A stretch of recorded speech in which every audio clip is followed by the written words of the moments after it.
जाता है। तो कुछ लोग हमसे कहते हैं कि सर आपकी बोलने में भी नहीं, हिंदी भाषा में भी बिहारी टोन आ जाता है। हम कहें कि अगर बिहारी हो के बिहारी टोन ना आए तो फिर आए कौन चीज? अंग्रेज आए, हमें गुलाम बनाए, हमें अंग्रेजी सिखा के चले गए, हम दूसरे को भोजपुरी ना सिखाए तो जन्म ले फायदा कौन चीज? हमारे स्वामी विवेकानंद जी ने जो कल्पना किया था उसमें हम लोग निरंतरता से आगे बढ़ रहे हैं, और आप लोग को देख के लगता है कि कहीं ना कहीं से आप सब उस आगे बढ़ने वाली जो रथ यात्रा है उसमें अपना अपना जरूर योगदान देंगे। हम तो बहुत बाद में यहाँ आए, इसके लिए हम जरूर क्षमा चाहेंगे। हालांकि हमको इसके बारे में बहुत पहले से पता था। यहाँ पे हमारे अभी भी देखते हैं कुछ पुराने विद्यार्थी यहाँ बैठे हुए हैं, हमको इनको पढ़ाए हुए हैं यहाँ पे, तो बहुत पहले से हम इस संस्था के बारे में जान रहे थे। और आपके सबके, हम सबके, मनीष भी आपसे सबको, जैसे ये लोग मिलना चाहते थे हम लोग भी मिलना चाहते थे, लेकिन ऐसी क्या व्यस्तता रहती थी। और स्वामी विवेकानंद का ही बात याद आता था कि अपने कार्य के प्रति इतने खो जाओ कि कुछ यादें न रह जाए। और हम लोग पढ़ाई में ऐसा न खो गए कि यहाँ से कुछ दूर हमारा कोचिंग उस पार, कितना दूर है यहाँ से, 2-3 किलोमीटर वहाँ से, लेकिन इतना व्यस्तता रहेगी कि समय लग गया आते में। लेकिन खैर आप लोग ऐसे, आप लोग के जो स्लम एरियाज में आप पढ़ाते रहते हैं, ये सब चीज़ हम लोग को बहुत पता रहती थी, क्योंकि हमारे पास जो बच्चे आते थे जो क्लास में बच्चों को पढ़ाते थे, तो वो हमसे कहते सर ये क्लास मेरा छूट गया, थोड़ा एक बार दोबारा समझा दी। तो उसका एक डांटे हमको, तो छुट्टी से गया, कहा सर हम उस दिन हम स्लम में गए थे पढ़ाने के लिए, तो वहाँ थोड़ा सा कुछ बच्चे थे, उनको पढ़ाते पढ़ाते मेरा लेट हो गया। तो सोचिए एक छोटे बच्चों के अंदर कितना उत्साह है पढ़ाने के लिए, जहाँ हर इंसान की अपनी अपनी एक पहुँच होती है। तो हमको लगता है जहाँ ये गायत्री परिवार शिक्षा को लेकर पहुँच पा रहा है, वहाँ शायद कोई ना पहुँच पाए। उस एरिया में जिनको सब लोग छोड़ देते हैं, पढ़ने वाले लोगों के लिए, जिनके पास पैसे हैं, धन दौलत है, बैकग्राउंड ठीक है, उनके लिए तो सब हो जाते हैं, लेकिन जो एकदम समाज में दबे कुचले लोग हैं उनके लिए गायत्री परिवार है। तो आप सब कहीं ना कहीं स्वामी विवेकानंद के उस अधूरे सपने को पूरा करने में लगे हुए हैं यहाँ पर। और यहाँ हम इस पूरे व्यवस्था को एक बार दोबारा धन्यवाद जरूर कहेंगे। आपको भी सर बहुत बहुत धन्यवाद। और हमारे मित्र, हमारे निशांत रंजन सर, ये आए हमारे पास, कहें कि सर आपको आप हमारा निमंत्रण स्वीकार कीजिए। हम कहें देखिए अपने परिवार में घर जाने के लिए अपने परिवार में किसी को निमंत्रण नहीं दिया जाता है यहाँ पे। वो हमारी कार्य व्यस्तता रही, जो हम क्षमा चाहेंगे इसके लिए कि जो हम ना आ पाए, लेकिन ये हमारा अपना परिवार है यहाँ पे। और लॉकडाउन में जैसे बता रहे थे आपको कि लॉकडाउन में आप लोगों ने इतनी सेवा किया, हमें भी बहुत पता, मतलब कुछ बच्चे ऐसे थे लॉकडाउन में कि जहाँ पे लोग खाना देने में अपने रिलेटिव को डर रहे थे। यहाँ ऐसा भी हो गया था लॉकडाउन में, जब कोरोना आया था, कि किसी के घर में मृत्यु हुई है, वो उठाने के लिए कतरा रहा था वहाँ पे। वैसे वैसे जगहों पे जहाँ कोई नहीं जा रहा था, वहाँ जाके आप लोगों ने खाना पहुँचाया। ये इस बात का प्रमाण है कि यह देश एक दिन जरूर बदलेगा, और अब युवा ही बदलेंगे इस चीज़ को। और कोई भी संस्था जब शुरू होती है तो बहुत लोग टांग खींचने वाले आते हैं, और ये भी संस्था जब शुरू हुई थी तो टांग खींचने वाले आए थे, लेकिन धीरे धीरे टांग अंगद की तरह जम जाता है, खींचने वाले खींचते रहे, कुछ नहीं होने वाला है यहाँ पे। तो अब ये टांग अंगद की तरह जम चुका है। अब जो इस टांग को, अब कोई कुछ नहीं बिगाड़ सकता इस संस्था को, बस। लेकिन कोई भी संस्था, खास करके जो शिक्षा से जुड़ी होती है, वो तभी आगे बढ़ सकती है जिसमें उस संस्था से जुड़े लोग जब संस्कार वाले हों, अध्यात्म से जुड़े हों, अपने काम के प्रति ईमानदार से हो। अगर आप अपनी काम के प्रति ईमानदारी नहीं रखिएगा तो ये संस्था कोई भी बेहतर कितनी भी क्यों ना हो, जब आप यहाँ से जाइएगा तो आपसे किसी भी संस्था का परिचय होगा। IIT, IIM, एम्स, इन संस्थाओं को किसने आगे ले गए? वहाँ पे पढ़ने वाले विद्यार्थी, वो लोग आगे ले गए। तो इस संस्था को भी कौन ले जाएगा? आप लोग ही लेके जाएंगे। इस देश को भी कौन लेके जाएगा? आप लोग ही लेके जाएंगे यहाँ पर। और युवाओं के पास अथाह शक्ति होती है, और आप लोग बस उसको सदुपयोग में लगाइए। और देखिए स्वामी विवेकानंद की बातों को अगर आप गहराई से देखेंगे तो वो निरंतरता आगे बढ़ने के लिए कहते थे कि तुम दौड़ो, नहीं दौड़ सकते हो तो चलो, नहीं चल सकते हो तो रेंगो, कुछ भी करो, लेकिन रुको नहीं। रुकने का ही दूसरा नाम मृत्यु होता है। तो आपको किसी भी क्षण रुकना नहीं होता है। आजकल युवा लोग होते हैं पढ़ाई के प्रति, देखिए आपका एक जिम्मेदारी है पढ़ाई के प्रति भी। यहाँ जो आपको अध्यात्म मिलता है वो एक चीज, वो एक ऐसी चीज है जो आपको यूनिवर्सिटीज में, कॉलेज में, या हम लोग के पास क्लास में आएंगे तो शायद वो चीज ना मिले आप लोग को, क्योंकि हम लोग का अपना सिलेबस होता है, हमारी अपनी मजबूरी है। लेकिन वो जो कमी रह जाती थी संस्कार शालाओं में आके आप लोग को, ये एक सौभाग्य आप लोग का जो आप लोग को यहाँ मिलता है। इसका सदुपयोग कीजिए और इसको दिनचर्या में अपनाइए। जैसे कहते हैं कि जो आप अपने एरिया में जो गरीब बच्चे हैं जो नहीं पढ़ सकते उन्हें पढ़ाइए। देखिए पढ़ाने का सबसे बड़ा फायदा क्या होता है ना, शिक्षा एक मेहंदी की तरह, जो दूसरे के हाथ में लगाएगा उसका हाथ भी लाल हो जाता है, उसके हाथ पे भी रंग आ जाते हैं। तो आप अगर किसी और को पढ़ाते हैं तो आपको पता ही नहीं चलेगा, उसी दौरान आपके अंदर भी उसका रिवीजन हो रहा है और आपके अंदर भी एक सुधार हो रहा है। और शिक्षा बांटने से ही बढ़ती है। यहाँ पर जो नहीं पढ़ सकते उनके लिए आप लोग जरूर काम करते रहिएगा, और चाहे कोई कितना भी रोकने आए। हमको याद है 2019 में 19 का समय हमारे जीवन का सबसे उटपटांग समय था। अरे बाप रे बाप हम सोचते तो चारों ओर से नौटंकी पे नौटंकी हो गया था यहाँ पे। हम मतलब अब जानते हैं ये टांग खींचने के लिए तो हम लोग भाई यूपी बिहार ये जो बेल्ट है यहाँ हम लोग ना एक दूसरे को टांग खींचने में बहुत आगे रह जाते हैं यहाँ पे। तो उसमें भी हम लोग के समय में बहुत हुआ था पढ़ाने में डिस्टर्ब। अब जैसे हम लोग के क्लास में हजारों बच्चे रहते थे तो हल्ला होता था, तो इधर से डिस्टर्बेंस, उधर से कई जगह दिक्कत होता था। उसी सिलसिले में हम लोग यहाँ जब बम चलाया गया था ना, तो जो पहला लड़का, जो सारा ऑफिस में अफरा तफरी हो गया, यहाँ पे सब भाग गए। और यहीं का था एक लड़का कासिंद करके, वहाँ पे जब पूरा बिखर गया था ना, हम लोग कहें कि क्या होगा, क्लास नहीं होगा तो क्या, तो गमछी बांधा था, पटका गमछी दे, झाड़ू लिया हो, साफ करता, कैसे क्लास ना होगा, अब क्लास होगा यहाँ पे। और सारे जो वहाँ पे पढ़ने वाले विद्यार्थी थे वो सब लोग मिलजुल के साफ सफाई किए इधर उधर से, कोई फर्क नहीं पड़ा, बाकी सब बंद हो गया, हम लोग का चलते रह गया था। वो यहीं का विद्यार्थी था, यहाँ पर हम लोग के पास पढ़ता था, लेकिन यहाँ से भी जुड़ा हुआ था, अध्यात्म में बड़ा बेहतरीन काम करता है। तो ये हौसला होता है एक चीज का कि नहीं कुछ भी हो जाएगा, विकट परिस्थिति हम डगमगा नहीं सकते हैं। और आप युवा हैं, आपको कोई नहीं रोक सकता है। दाना डाल के ना कबूतर फंसाया जाता है, बाज नहीं। और गलती से भी ना, हम तो कहेंगे कि दुनिया वाले संभल के रहो, इन बाज से मत टकराओ। अगर गलती से भी तुम इन्हें पिंजड़े में बंद कर दिए ना, तो ये पिंजड़ा सहित लेके उड़ जाएंगे। तो आप अपना मनोबल बढ़ाए रखिए। ये आज का युवाओं के पास बहुत पावर होता है। तो बहता पानी होता है ना, तो उसको एक सही दिशा देना जरूरी होता है, वरना अगर उसका दिशा बदला तो बहते पानी के ताकत के दम पे किसी की क्षति भी हो सकती है। तो अगर युवा जो होता है भटक जाता है रास्ते से ना, बहुत बुरा तबाह करता है, अपनी परिवार बिगाड़ लेता है, समाज को बिगाड़ देता है। आज का युवा जो है गांधी जी का चौथा बंदर हो गया है, मोबाइल लेके बैठा है। तो कानून बंद करने वाला गया सब। अब देखो सबका मोबाइल लेके बैठा है सब। अगर आप मोबाइल चला रहे हैं तो उसमें सदुपयोग कीजिए उन चीजों का। दुरुपयोग के तौर पर नहीं, इंटरटेनमेंट के तौर पे क्या देखिएगा आप, यहाँ पे नाच गाना देख के क्या कर लीजिएगा। हमारा वो देश था, उस तरह का संस्कृति थी हमारे देश की यहाँ पर। तो आप एक बार अपने आप को देखिएगा, ये एक सॉफ्ट माइंड गेम चलता है। अंग्रेजों की एक चाल थी कि किसी देश को अगर चौपट करना है ना, तो सबसे पहले उसकी संस्कृति को चौपट करो। अगर आपकी संस्कृति चौपट हो गई ना, तो आपका देश ज्यादा समय नहीं लेगा उजाड़ने के चक्कर में यहाँ पे। इसलिए वो नए नए चीज को ले आके अपनी संस्कृति को चौपट कर रहे हैं। जैसे टाई लगाना मॉडर्न हो गया, धोती पहनना देहाती कैसे हो गया, पीछे कैसे हो गया। भाई दोनों कपड़े हैं, आपका अपना कपड़ा है, हमारा अपना कपड़ा है। धोती कुर्ता हो गया, कुर्ता पैजामा हो गया, गमछा हो गया। ये पिछड़ेपन की निशानी कैसे हो गई? ये हमारे देहात की निशानी है, ये हमारे देहात की है। तुम शहर के हो, तुम्हारी निशानी है। शहर और देहात में कैसे हो गया कि मॉडर्न और ओल्ड? गांव का आदमी मॉडर्न नहीं हो सकता है यहाँ, लेकिन उनके दिमाग में भरते गए सब यहाँ पे। आज की युवा पीढ़ियों को देखिए, अपनी घर के मतलब चौराहे पे पैर छूने में या फिर किसी को अपनी संस्कृति को बोलने में उन लोगों को हिचकिचाहट होती है। ये अंग्रेज सब बहुत बेहतरीन ढंग से कैसे कि पहले इनसे इनकी संस्कृति को दूर करो, फिर इनसे अपनी संस्कृति करेंगे, गुड मॉर्निंग गुड आफ्टरनून करेगा, फिर धीरे धीरे इसको अपनी संस्कृति से इतना दूर ले जाएंगे कि फिर इसको याद भी नहीं रहेगा कि कहाँ से आए थे। आज भारत के लोगों को सिखाते हैं लोग यहाँ पे कि हम लोग क्या मतलब बहुत बड़े मॉडर्न हो गए। ये नासा वगैरह वाले हम लोग को ज्ञान देते हैं।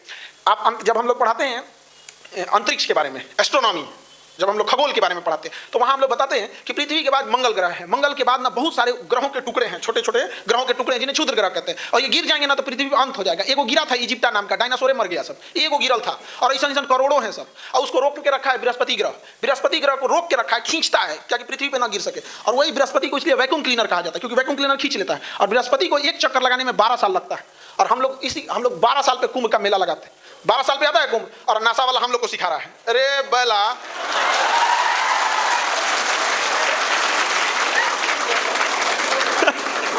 बताइए, हम लोग को सिखा रहा है कैसे? हम लोग से हमारे ही हमसे हमारी विरासत छीन लिया सब। छीना सब की नहीं छीन लिया सब, हम लोग को सिखा रहा था। पता नहीं कहाँ से आ गया सब। आर्किटेक्चर देखिए, भारत की आर्किटेक्चर देखिए, आज जाके देखिए वो दक्षिण भारत में जाके देखिए, विजयनगर के उस स्तंभों को देखिए, उस किलाओं को देखिए, तो अंग्रेज आके चंबित हो जाते हैं। अरे बाप रे, ये क्या चीज है? आप जाके महाराष्ट्र में देखिएगा, कैलाश पर्वत को एक खड़े पहाड़ काट के बनाया है। ऐसे घर द्वार नहीं, खड़ा पहाड़ था, ऊपर से काटते आया, सिंगल पहाड़ काट के बना दिया यहाँ पे। और हम लोग को आज ज्ञान देते हैं सभी अंग्रेज सब यहाँ पे। ये सबको क्या समझ में आता है यहाँ पे? तो लेकिन क्या है कि हम लोग कहीं ना कहीं तो कुछ गलतियां हुई हम लोग से। हम लोग आपस में देखिए, एक होता है भाषा। अंग्रेजों को एक चीज देखिएगा, वो जान मार देगा लेकिन ना भाषा खराब नहीं करेगा। आप खुद सोच के देखिए, वो भाषा खराब नहीं करते थे। उनको पता था कि कैसे माइंड गेम खेल करना है वहाँ पे। हम लोग में क्या है, आज के युवाओं में भाषा थोड़ा सा ध्यान से समझिए। हम 3 साल में बोलना सीख जाते हैं और जिंदगी भर लग जाता है ये सीखने की बोलना क्या है। तो ये भाषा जो होता है ना, 2 मिनट में आपको चौपट कर देगा। यंग जनरेशन में ना फटाफट लड़ाई झगड़ा कर देते हैं। याद रखिएगा, आप किसी से एक बार अगर उतावला होकर बोल देते हैं ना, जिंदगी भर के लिए बंद हो गया रास्ता आप उससे प्रेम से बात करने का। लेकिन अगर आप उससे प्रेम से बात करते हैं ना, पूरा जिंदगी आपके पास है, जब मन तब उतावला हो सकते हैं उसके साथ, जब मन तब।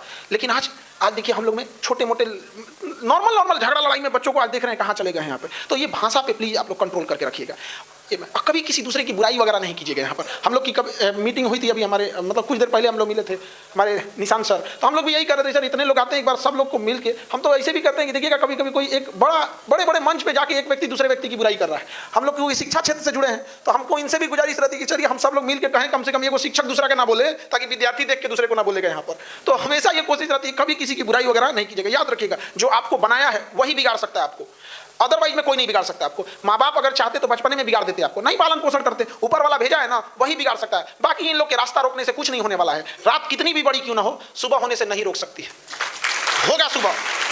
थोड़ा सा धैर्य बना के आप लोग को रखना है यहाँ पे। तो भाषा की मर्यादा रखनी है ध्यान से, कभी किसी के पीछे बुराई के लिए नहीं करना है। अभी जैसे सर अभी चर्चा कर रहे थे कौन बनेगा करोड़पति में, वहाँ हम जब गए थे तो हमको तो खुशी थी कि भैया अमिताभ बच्चन साहब हैं, कौन बनेगा करोड़पति है। वो हम सबका सपना होता है मिलने का उनसे। वो समझिए कि वो फिल्म इंडस्ट्री के भगवान है दादा साहब फाल्के के बाद उतना लंबे समय तक सर्वाइव करना। जैसे अभी आप लोगों ने देखिए, सफलता पे जाना बड़ा बात नहीं होता, वहाँ सस्टेन रहना बड़ी बात होता है। तो वहाँ पे उन लोगों ने कहा, तो वहाँ पे जब हम लोग चर्चा कर रहे थे, हमारे साथ जो लोग थे, तो हमारे कुछ जानने वाले शुभचिंतक बोले कि जा तो रहे हैं, लेकिन अगर एक वो चीज़ पर गलत होगा ना, तो सबसे पहले यहीं के लोग आपको बोलेंगे, गए लेना कौन बनेगा करोड़पति में आएंगे। आप समझ रहे हैं? और तो हमारा डर लग रहा था, जानते हैं किस चीज़ का? क्योंकि फिल्म उलिम से सवाल मत पूछना, हमें फिल्म उलिम में कोई आइडिया नहीं है। हमको ना सब हीरोइन एक के जैसा लगती है सब। हमको दो चीज में अंतर नहीं समझ में आता, एगो मोबाइल में हीरोइन में सब एक के जैसा लगता है, पूछना पड़ता है यहाँ पे। अरे मत पूछिए, हम लोग शुद्ध देहात वाला आदमी, शुद्ध देहात वाला, और जैसन है वैसने हैं, हमको कोई बनावट वगैरह नहीं है यहाँ पे। कभी भी आप मेरी बातों को भी देखेंगे ना, तो भाषा में जो बिहारी टोन आता है ना, वो आ जाता है। तो कुछ लोग हमसे कहते हैं कि सर आपके बोलने में भी नहीं, हिंदी भाषा में भी बिहारी टोन आ जाता है। हम कहें कि अगर बिहारी हो के बिहारी टोन ना आए तो फिर आए कौन चीज? अंग्रेज आए, हमें गुलाम बनाए, हमें अंग्रेजी सिखा के चले गए, हम दूसरे को भोजपुरी ना सिखाए तो जन्म ले ले, फायदा कौन चीज?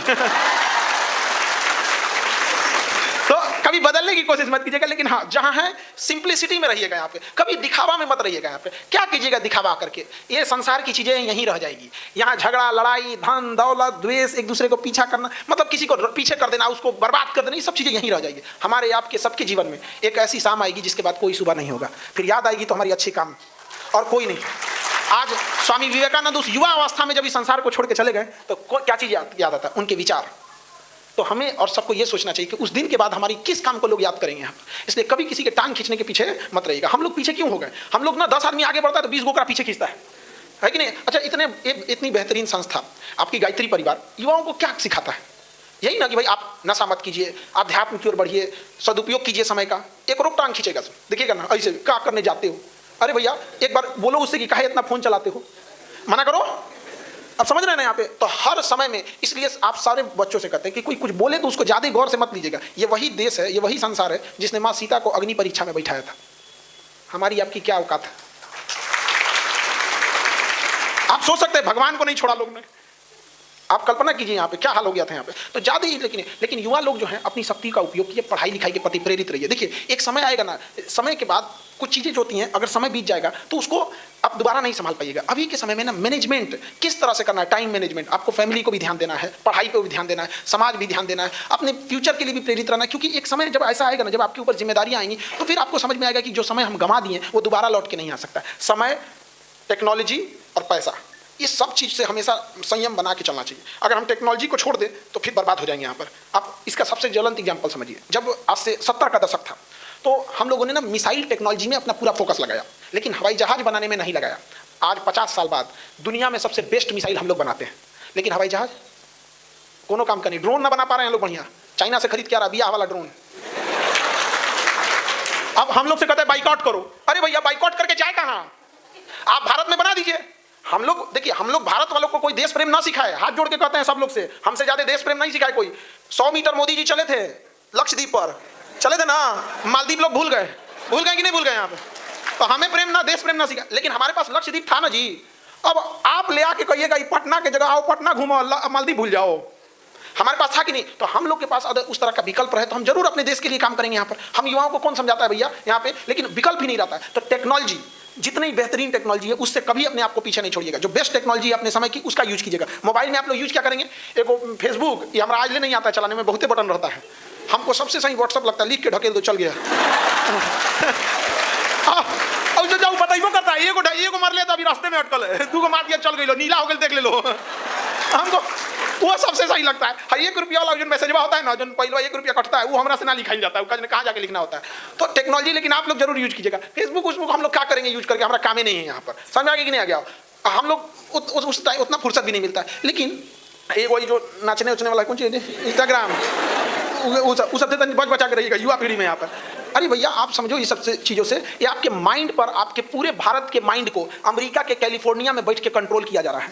आप समझिए इस चीज़ से, इस मकर जाल से निकलिए। इस सब चीज़ों से हमारे शरीर वो ना, जब आप किसी भी चीज़ को ना जब एक बार स्क्रॉल करते जाएंगे तो उसके पीछे पूरा डेटा तैयार करता है कि आपको क्या चीज़ पसंद आता है। सपोज आपको कुकिंग में इंटरेस्ट नहीं है, खाना बनाने में इंटरेस्ट नहीं है, तो आप कितनों घसकाते रहिएगा ना, नीचे आप कुकिंग का चीज़ नहीं आएगा। और आप लोग को अगर इंटरेस्ट है ना कुकिंग का, खाना बनाने का, तो हमेशा आएगा देखो मैगी, तो ये तो वो दुनिया भर का। आप लोग को नहीं आएगा ये सबका, तो माइंड कंट्रोल कर रहा है। तो हम लोग यूजर बन के बैठे हैं।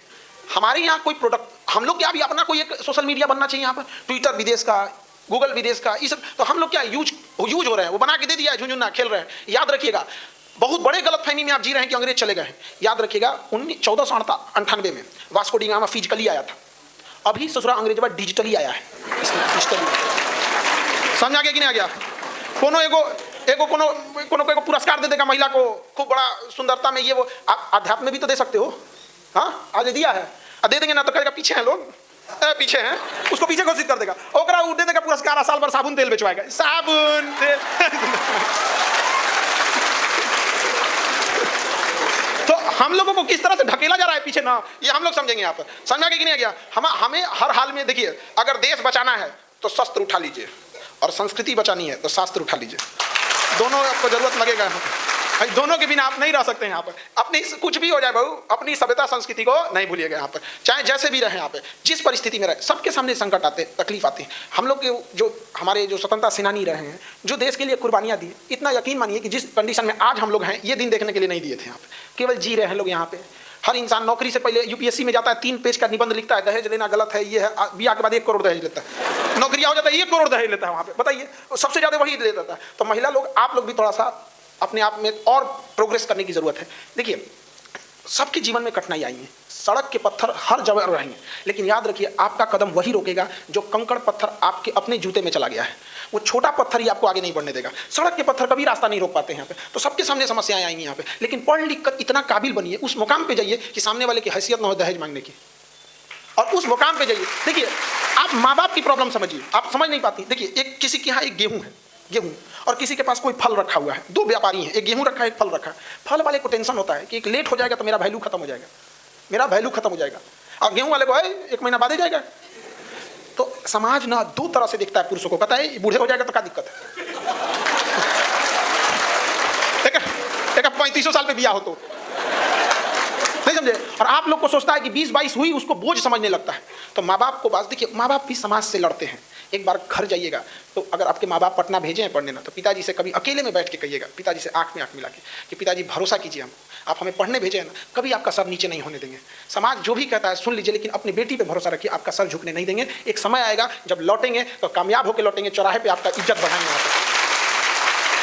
आप लड़की लोग कभी उस पिता के दिल को कभी छू के देखो ना, वो आपको पढ़ाना चाहते हैं, आपको बुलंदी पे चढ़ने से कभी नहीं रोक सकते। लेकिन समाज में ये 2-4 ऐसे गलत काम हुए हैं ना, जिसको देख के हर माँ बाप अपनी बच्चियों को पढ़ाने से डराता है। देखिए, समाज में सारे लोग चोर नहीं है, 1% चोर है, 100% घर में ताला बंद होता है कि नहीं? क्या समाज में सारे लोग चोर है? क्या हम एक दिन दरवाजा नहीं बंद करेंगे तो चोरी हो जाएगा? नहीं होगा। लेकिन डर है कि नहीं यहाँ पे? तो कभी भी बाबू एक ऐसा गलती कभी मत कीजिएगा कि आपकी एक गलती से हजारों लड़कियों को माँ बाप पढ़ाने से रोके। कभी कभी ना आपको त्याग करना पड़ता है, और जितनी बुलंदी पे जाइएगा ना उतना बड़ा त्याग करना पड़ेगा, जितनी बुलंदी पे जाइएगा वहां पर। तो ये सब चीज थोड़ा ध्यान दीजिएगा। अब पढ़े लिखने पे कभी घमंड नहीं कीजिएगा। कई बार हम देखते हैं कोई लोग कहेंगे हम पढ़े लिखे हैं, मैं पढ़ी लिखी हूँ, एहसान कर दिए। केकरा के लिए पढ़े भैया? दूसरे को दे देंगे, आप अपने लिए पढ़े यहाँ पे। तो पढ़ने लिखने का अर्थ ऊंचाई पे जाने का मतलब होता है त्याग करना, करुणा का भाव आना। आप देखिएगा जितने बड़े भगवान लोगों को देखिएगा बड़ा प्रेम से बतियाएंगे। कृष्ण भगवान को देखिए ना, जाए थे कौरव सबको समझाना, वहीं ठल रहता था यहाँ पे, ये कर देंगे, वो कर देंगे, ये कर देंगे, आया शांत हो गया, खत्म की हो गया कि नहीं हो गया। तो अगर आप ऐठ रहे हैं ना बहुत, तो आप समझिएगा किस कैटेगरी वाले हैं आप। कभी कोई आएगा अपना सुदर्शन लेके शांत कर देंगे यहाँ पे। इसलिए घमंड मत कीजिएगा प्लीज। देखिए, घमंड जो होता है ना, ये घमंड एक पेड़ है, वृक्ष है, लेकिन हर वृक्ष का कोई ना कोई जड़ होता है। उसी तरह घमंड रूपी पेड़ का जो जड़ होता है वो होता है गुस्सा। गुस्सा होता है क्रोध। जब तक क्रोधित ना होंगे तब तक घमंड वाली भाषा ही नहीं निकलेगी। आराम से कहेंगे क्या, आओ तुम्हें औकात दिखाते हैं, नहीं कहेंगे। पहले गुस्सियाएंगे कि हमरा ऐसे बोला रे, ऐसे बोला, पहले गुस्सियाएंगे। अब वो लगा दिए आप जड़, अब उस पर घमंड रूपी पेड़ निकलेगा। तो अगर आप क्रोधित नहीं होंगे तो आप कभी भी घमंड नहीं लाएंगे। तो क्रोध को रोकिए, क्रोध को जड़ें काट दीजिए। क्रोध नहीं होगा तो घमंड नहीं होगा। अहंकार, रावण अहंकार त्याग रहा था। अरे भैया पेड़वा कई घड़ी काटोगे, फिर जड़ रहेगा निकले। ओकरा गुस्से ज्यादा आता था, ओका गुस्सा ज्यादा था, लड़ गया हनुमान जी से। अरे पता नहीं चला लड़ किससे रहे। अरे भाई साहब सोच समझ के लड़ना चाहिए, कहाँ लड़ रहे हैं कहाँ नहीं कर रहे। तो कभी भी देखिए, अहंकार कंट्रोल नहीं, पहले क्या कंट्रोल करना है? गुस्सा। गुस्सा कंट्रोल हो गया, अहंकार अभी नहीं करेगा। और देखिए, गुस्सा और आंधी ये दोनों जब चले जाते हैं तब अंदाजा लगता है नुकसान कितना हुआ था। उसके बाद सिर्फ समेटना बाकी रहता। अब समेटा हो गई काम। अब उसके बाद पछताएंगे, अरे यार ऐसा नहीं बोलना चाहिए। तो अब क्या कीजिएगा, अब एक बार आपके मुंह से निकल गया उस तरह की वाणी, तो अब आप कुछ नहीं कर सकते हैं। आप समझ आ कि नहीं आ गया आप? और जीवन में कई बार आप लोगों से भी गलती हो जाती है, कभी किसी से उदंड बात कर दिए, कभी कुछ हो गई, तो ठोकर खाने से सीख लिया कीजिए और कोशिश कीजिए कि दूसरों के ठोकर से भी कुछ सीखे, वरना अपने ठोकर खाते खाते सीखेंगे तो ये जन्म तो ठोकरे खाने में खत्म हो जाएगा। तो सीखेंगे कब यहाँ पे? तो जो बड़े बुजुर्ग आपसे जो बड़े लोग हैं, ये लोग अनुभवी हैं, इन्होंने समाज के उस रूप को देखा है जिसे आप नहीं देखे हैं। समझा कि नहीं गया? तो ठोकर खाना कोई गलत बात नहीं है, लेकिन उसे नहीं सीखना गलत बात। और ठोकर खाने में क्या बुराई है? जहर थोड़े कि मर जाएंगे। ठोकर खाने सब सीख सकते हैं यहाँ पर। और महिला लोग, आप लड़की लोगों से ध्यान समझिएगा, समाज का एक ऐसा हिस्सा है जो आप गलत खराब से खराब आदमी आप लोग से बड़ा अच्छा से बात करता है, नमस्ते दीदी कैसी हैं, ये है। इसका मतलब ये नहीं कि दुनिया इतनी अच्छी है। समझ आ गया कि नहीं आ गया? ये सब दुनिया को थोड़ा अच्छा से देखा है सब। समझ आ गया कि नहीं? और ये लोग जो बैठे हैं दुनिया को एकदम पूरा हर रूप रंग देख लिए हैं दुनिया का यहाँ पे, तभी ये बदलने के लिए निकले हैं यहाँ पर। इसलिए कोई कहेगा दुनिया गोल है, कोई कहेगा दुनिया जियोड है, कोई ऐसे करके। दुनिया गोल नहीं, दुनिया मतलबी है। समझ आ गया?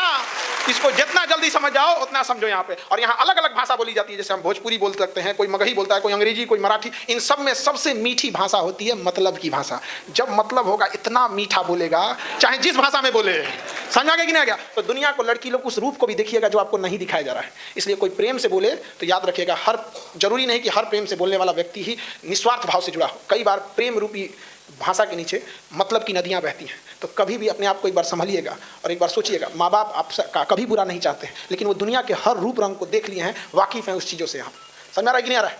तो इसलिए इतना भी जल्दी भरोसा किसी पे नहीं कर लेना है। यहाँ पर आप लोग को सावधान रहना है। और बच्चे लोग, ये युवा पीढ़ी है यहाँ पे, इसको एक आजकल के यंग जनरेशन को देखते डिप्रेशन में चल जाता है। कोनो से फोन पे बतिया रहा है, वो ब्लॉक मार दे।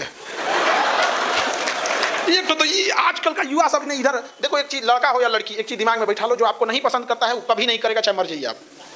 दिमाग में जितना बैठा लो। अब चाहे तुम सैड सॉन्ग सुनो, चाहे हाथ काटो, चाहे रो, चाहे डिप्रेशन में जाओ, कोई फर्क नहीं पड़ता है। आप अपने से देखिएगा, कोई आपको पसंद करता होगा बट आप नहीं पसंद करते होंगे, वो कुछ भी कर ले आपके लिए कोई फर्क नहीं पड़ता है। गर्ल्स लोग में भी ये चीज को एकदम सोच समझ के रखिएगा। आप जिसे नहीं पसंद करती हैं, आप उसको कभी नहीं पसंद कीजिएगा, और जो आपको नहीं पसंद करता वो कभी नहीं करेगा। इसलिए जिंदगी में तालमेल मिला के चलिए यहाँ पे। ई नहीं गया अब अच्छा, फिल्म वाला और चौपट कर दिया है सब। फिल्म वाला वो देखता है, कोनो पगला के, कोनो अजब भइले, कोनो पागल खाना में चल गया, ये चल गया। अरे एक तारा टूटने से कभी आसमान सुना हुआ है जी? हाँ, ये सब चीज़ों में मत रहिएगा कभी भी। यहाँ पे फिल्म उलिम ना थोड़ा सा भटका देते हैं, सब अजब अजब काम करेंगे। फिल्म में देखेगा कि हीरोइन का कहीं और बिया हो गया, ये साधु बन गया। अच्छा, साधु बने तो ठीक है, साधु बने तो ठीक है। वो कौन काम का साधु? क्यों करे ससुराल जाके भिक्षा मांगेगा? हाँ, अरे थोड़ा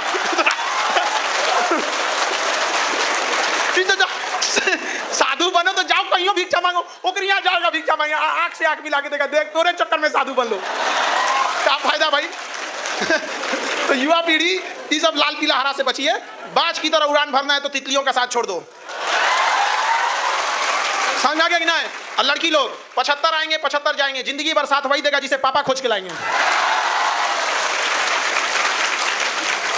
और अपने आप को कभी देखिए, लड़का लड़की सब लोग अपने आप को उस मुकाम तक ले जाइए ना कि अच्छे लोग आपको आप कहें और बुरे लोग बाप कहें।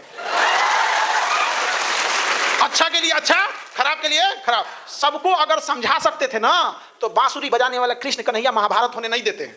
कुछ लोग हैं जो नहीं सुधरेंगे यहाँ पर, वरना सुधारने का मौका तो सबको दिया गया था, नहीं दिया गया था। इसलिए सबसे उम्मीद नहीं रखिए यहाँ पे। सबसे बड़ा दिक्कत क्या है समाज में ना, उम्मीद टूट जाती है। किसी को उम्मीद लगा कि हम पढ़ लेंगे तो ये हो जाएगा, बाप घर वालों को उम्मीद लगा कि मेरा बेटा गया है कोटा तैयारी करने, ये करने। उम्मीद पालिए अपनी कैपेसिटी देखकर। समझा कि हर इंसान की कैपेसिटी अलग है। हमको फौज में जाना था, हम आगे यहाँ नहीं जा पाए, मैं टेढ़ हो गया हाथ मेरा, क्या करें उसके लिए? डिप्रेशन में चल जाएं? नहीं। लेकिन आज भी अगर हम फौज का अगर कोई प्रोग्राम रहता है, हम सीधे चल जाते हैं फौज के लिए। लेकिन क्या कीजिएगा, हमारा भी ख्वाहिश था, हम नहीं जा पाए। तो जीवन थोड़ी रुकती है, जिंदगी चलती रहेगी। ये एक लूडो की तरह है। आप 6 की उम्मीद कीजिएगा, एक भी आएगा तो चलना पड़ेगा, और आपको चलना ही पड़ता है। और देखिए, लोग कहते हैं ना कि वक्त समय जो होता है किसी भी जख्म को भर देता है, ये गलत बात है। जख्म को कोई समय नहीं भर सकता है, बल्कि हम क्या होते हैं कि वक्त के साथ साथ उस जख्म के साथ जीना सीख लेते हैं। तो एक समय आएगा, आपको जीवन ने जाए जितना तकलीफ दिया हो, हम उस तकलीफ के साथ जीना सीख लेंगे आपको। और यही तो सिखाता है अध्यात्म, आपको यही सिखाता है मेडिटेशन। अपने आप को इतना मजबूत कीजिए कि रास्ते के ठोकर आपसे डरे। अरे भाई उखाड़ दे तो हमरे आप काहे डरिएगा पत्थर से? यहाँ पर किसके जीवन में संघर्ष नहीं रहा? लेकिन एक चीज देखिएगा, हमेशा बड़े लोग जो थे ना, जवाब तुरंत नहीं देते। अभी आप लोग यंग जनरेशन तुरंत जवाब दीजिएगा, सोच समझ लीजिए, आराम से इत्मीनान से जवाब दीजिएगा, और भाषा को कभी खराब मत होने दीजिएगा। आप देखिए महाभारत जैसी लड़ाई, उसमें विशाल तो लड़ाई दुनिया में कहीं नहीं हुई है, लेकिन क्या आप कह सकते हैं कि किसी की भाषा अमर्यादित थी? हाँ। और जो शिशुपाल को मार दिए थे उसको छोड़ दीजिए, सुदर्शन चक्र चला दिए थे तो भाषा के चक्कर में गया था। नहीं तो भाषा देखिए सबकी तो सही थी ना, तो भाषा के साथ आप कभी नहीं। और एक और काम कीजिए, देखिए अभी के समय में पूरी इंडिया में चाहे आप किसी भी फील्ड में रहिए, ईमानदारी से काम कीजिएगा। अगर आप ईमानदारी से काम कीजिएगा, दूसरे की दुआएं आपके साथ लगेगी और आपको सफलता आज नहीं तो कल जरूर मिलेगी। रातों रात सफल होने का कोई रास्ता नहीं होता। ऐसा मत सोचिएगा कि रातों रात सफल हो जाएगा। हम लोग भी या कोई भी, ये संस्था जो खुली थी गायत्री परिवार आपकी, आप लोग तो बाद में जुड़े, उनसे पूछिए जिन्होंने इसमें न्यू में अपना कंधा से कंधा लगाया था, क्या तकलीफ लगी होगी लोग को। यहाँ पे घर तक से सुनने को मिलता है, मोहल्ले से, पड़ोस से, हर जगह से सुनने को मिलता है यहाँ पर। लेकिन आज ये संस्था कितनी आगे चली गई। तो आज आप यहाँ हैं, कोई जरूरी नहीं कि वहीं रहिएगा। आने वाले 5 साल में आप में से कोई ना कोई, हर व्यक्ति अपने अपने फील्ड में गया होगा, और जिस फील्ड में जाएगा एकदम ईमानदारी से काम कीजिएगा। देखिए हर इंसान अगर ईमानदारी से काम करने लगे, पुलिस अपनी ईमानदारी से करे। हम पुलिस से तो बड़ा उम्मीद कर लेते हैं कि ईमानदारी से काम करेगा, अपने झांक के देखें। हम लोग शिकायत करेंगे कि फलानिया जगह शराब बिक रहा है, पुलिस क्या कर रही है। आप कहे नहीं पकड़वा दिए, आप कहे ना पकड़वा दिए। आपके घर के बगल में चोरी हो गई, वो गवाही देने नहीं जाएंगे, आप भाषण देंगे पुलिस ठीक नहीं है जी, पुलिस काम नहीं। ईमानदारी से अपना काम अगर हर व्यक्ति करने लगे तो देश को बदलने के लिए कोई बहुत बड़ा समय नहीं लगेगा। लेकिन जब शपथ लेने से पहले सब लोग ईमानदार बनते हैं, वहाँ जब जाते हैं तो ईमानदारी भूल जाते हैं। शिक्षक यदि ईमानदारी से पढ़ाए, विद्यार्थी ईमानदारी से पढ़े, डॉक्टर अपना ईमानदारी से मरीज देखे, गार्जियन आप लोग जो स्टूडेंट है, जो आपका दायित्व बनता है वो ईमानदारी से करें। अभी तो ऐसा विद्यार्थी है कि माँ बाप से आँख में आँख मिला के कह नहीं पाएगा सबकी कांड किए हैं हम। कोई गुटखा खा रहा है चोरी छुपे। खैर ये संस्था जो है गायत्री परिवार इस सब मामले में बहुत स्ट्रिक्ट है, और हम तो ये सब नशा वगैरह के एकदम खिलाफ रहते हैं।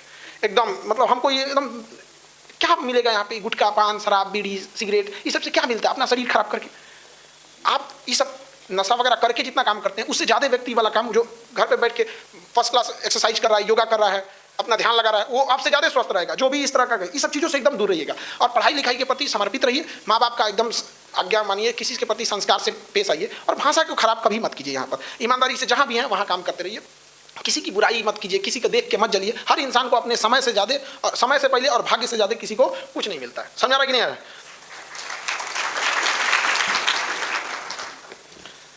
अब जैसे देखिए हम लोग का काम, जैसे हम लोग जब भी पढ़ाने जाते हैं तो क्या उम्मीद लेके जाते हैं कि जो हमसे पढ़ने आया है उसको घर पे पढ़ना ना पड़े।